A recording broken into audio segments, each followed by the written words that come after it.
Professor Okunamiri on the occasion, or on today's occasion. I wish to recall that before the Civil War, that's Nigerian Civil War, there was a very strong, powerful, and vocal union called the Igbo Union. That was an umbrella organization of all the Igbo-speaking areas of Nigeria.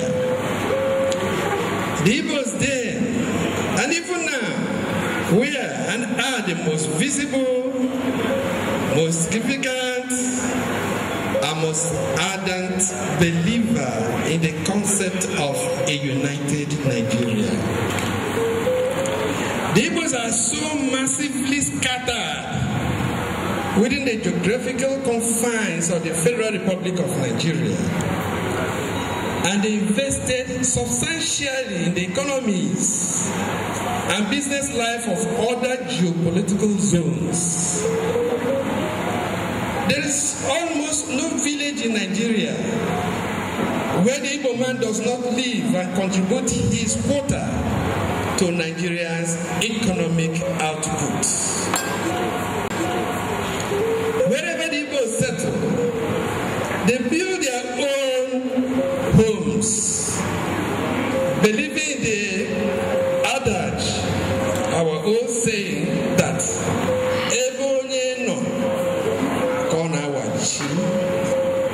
they also carry the banner of Christianity and their culture along with them as they traverse the nations in search of greener pastures. As a result, the greater portion of the wealth of the Igbos is domiciled in diaspora. The problem here is that the Igbos end up developing the other geopolitical zones, but leaving the ancestral home undeveloped. In spite of their unalloyed commitment to the building of one strong, indivisible country called Nigeria, the Igbos have remained politically marginalized. This notwithstanding, the Igbos have continued to believe and hope in the unity of Nigeria. It is certain that the Civil War and some unwholesome conditioning during the Civil War had mortally wounded the Igbo psyche and distorted our worldview.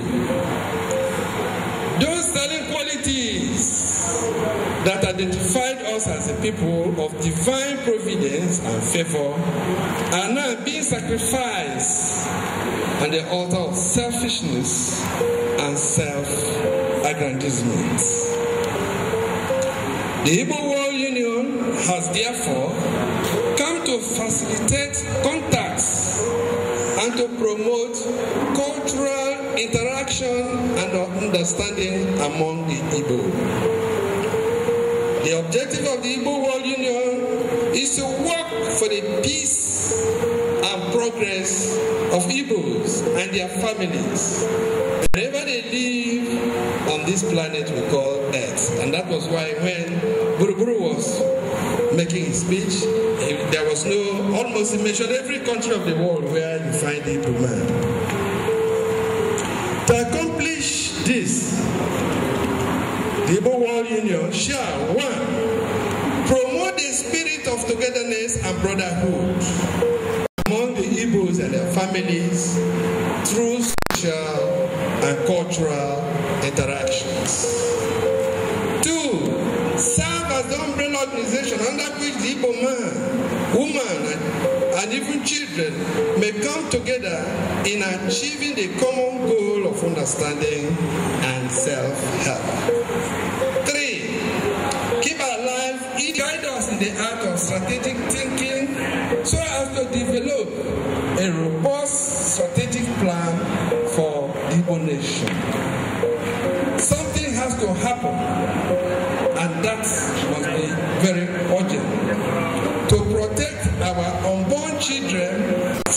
perpetual burden. We must now arise and revise the ties that make us out as a culturally lobotomized and disfigured, politically marginalized and disfranchised, economically disadvantaged and displaced, educationally stranded and socially alienated people.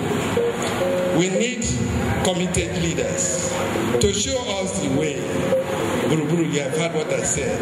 It is time to also define what the Igbos want in Nigeria in terms of development and power sharing. So with this is food for thought for